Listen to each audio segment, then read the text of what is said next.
আজি মই আমাৰ ঘৰৰ নিচেই কাষতে এখন বাগান আছে একদম আমাৰ ঘৰৰ ওচৰত এখন বাগান আছে ইয়াত বিভিন্ন ধৰণৰ খেতি কৰা হৈছে ইয়াত খেতি কি কৰিছে মই আপোনালোকক দেখুৱাই আছো এই চাওক মোৰ এই পিছপিনে দেখিছে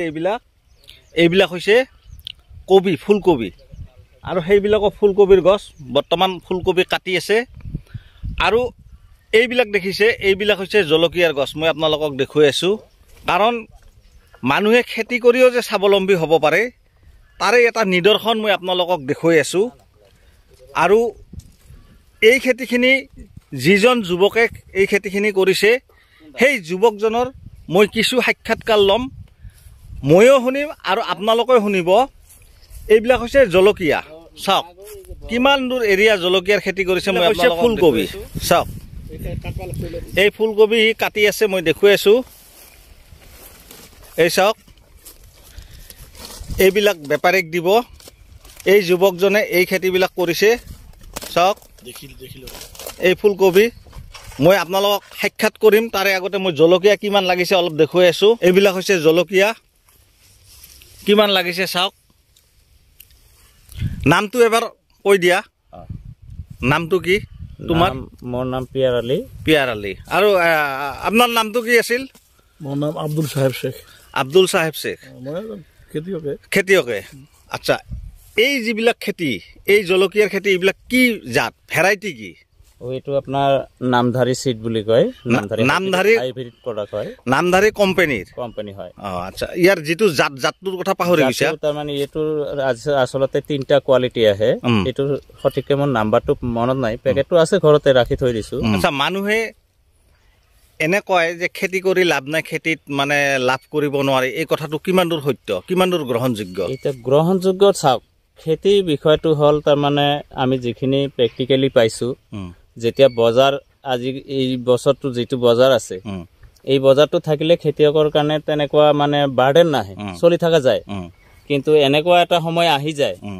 তেতিয়া ধৰক আপোনাৰ খেতি কৰিলে লছকানো হয় কাৰণ এই জলকীয়াটো যেতিয়া আমি উঠাবা যাম জলকীয়াৰ কথাটো কৈছো যেতিয়া উঠাম তেতিয়া পাৰ কেজিত আমি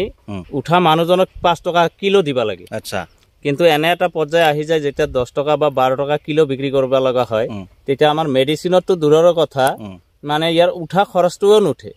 আমিতো নিজে খাম বেলেগ কথা কিন্তু যেতিয়া আমাৰ 40-50 টকা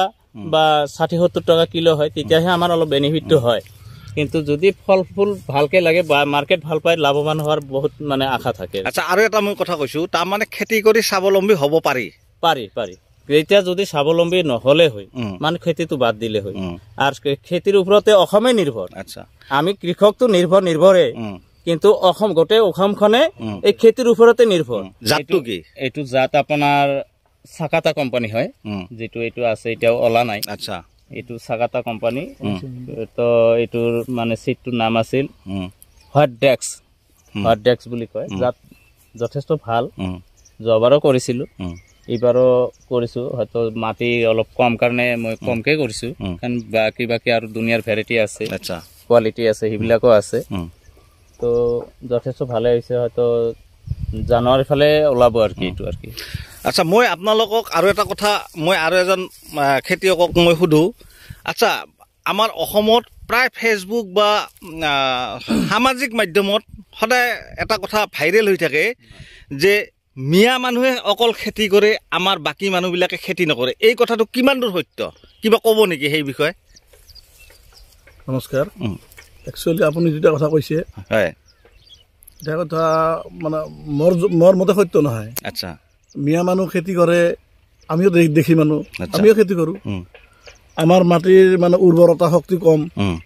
যাৰ ফলত আমি মাটিত মানে একবাৰ যদি খেতি কৰো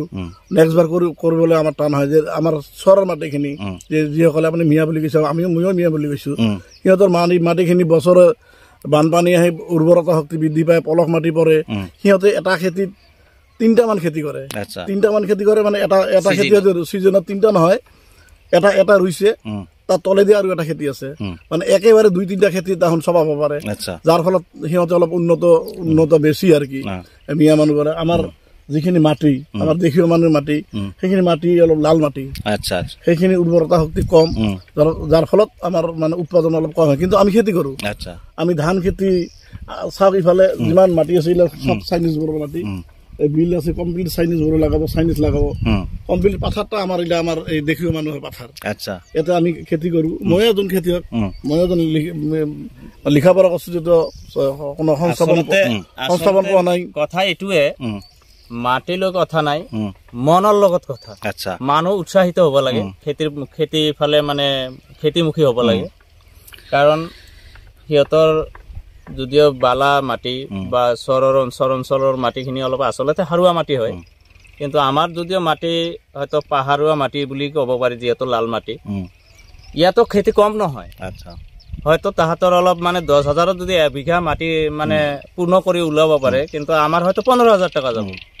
কিন্তু তাহাঁতৰ আৰু এক চাইডে খৰচ বাঢ়ছে, কম্পেয়াৰ কৰিলে একেই হয়। সিহঁতৰ কেৰিং চাৰ্জটো বেছি হয়, নদীৰ পাৰৰ পৰা ইফালে আহিব লাগে, আমিতো সেইটো যাব নালাগে, আমাৰ ঘৰৰ পৰাই লৈ যাব। গতিকে আমি অলপ উৎসাহিত হলে নিশ্চয় আমিও লাভৱান হ'ম। মানুহ আচলতে কৃষিমুখী হ'ব লাগে। আচ্ছা, মই আৰু এটা কথা কৈছো আপোনাক, এই উজনিৰ ফালে মানুহে কৈছে উজনিৰ ফালে খেতি বাতি খুব কম কৰে, অকল খালি শালি ধানৰ খেতিটো কৰে, শাক পাচলিৰ খেতিটো খুব কম কৰে, নকৰে বুলি ক'লেও ভুল নহয়। ইয়াৰ কাৰণটো আপুনি কি বুলি ভাবে? ইয়াৰ কাৰণ মোৰ ভাৱত কৈছো। আচ্ছা, ইয়াৰ কাৰণ মই জনামতে উজনিৰ ফালে মানে চাহ খেতি বেছি হয়। আচ্ছা, উজনিৰ ফালে চাহ খেতি বেছি হয়, সেই উজনিৰ মানুহখিনি চাহ খেতিত বেছি গুৰুত্ব দিয়ে, যাৰ ফলত বিভিন্ন ধৰণৰ শাক পাচলি কৰাত অসুবিধা হয়। উজনিৰ ফালে জংঘল বেছি, আচ্ছা, মানে বনা অঞ্চল বেছি, সেইকাৰণে তাতে অলপ কি হয়, আমাৰ নামনিৰ ফালে অলপ কি খেতি বাতি বেছি হয়। একচুৱেলি সেই বস্তুটো নহয়। উজনিৰ মানুহক মই অনুৰোধ জনাইছোঁ, আমাৰ অসমীয়াসকল, আমাৰ মিয়া দেশী, আমাৰ যিমান জনগোষ্ঠী আছে, সিহঁতক মই আহ্বান জনাম, আমাৰ অসমখন উন্নতি কৰিবলৈ হ'লে আমি গোটেই একেলগে ধুনীয়াকৈ আমাৰ খেতি বাতিত আৰু যিসকল উদ্যোগ আছে, সেইবিলাকত আমি একেলগে সহযোগ কৰিব লাগিব, যাৰ ফলত আমি অসমখন উন্নতি কৰিব পাৰিম। একচুৱেলি আচলতে উজনিৰ মানুহ চাকৰি বাকৰি ধান্দা বেছি কৰে, কাৰণ উজনিৰ পৰা আমাৰ যিখিনি আমাৰ পলিটিকেলৰ যিখিনি আমাৰ ৰাজনীতিক নেতা, আমাৰ মন্ত্ৰী বিধায়ক উজনিৰ পৰা বেছি হয়। উজনিৰ ফালে অলপ শিক্ষিতও আছে, যাৰ ফলত সিহঁতে চাকৰি ধান্দা বেছি কৰে, চাকৰিৰ অলপ কি আশা বেছি কৰে। তথাপিও আমাৰ অসমত যিখিনি নিবনুৱা আছে, চাকৰি যিখিনি পোৱা নাই, মই অনুৰোধ জনাম সিহঁতে যাতে কৰ্মসংস্থানৰ কাৰণে ওচৰ পাজৰে যিখিনি মাটি আছে সেইখিনি খেতি বাতি কৰে, সেইখিনি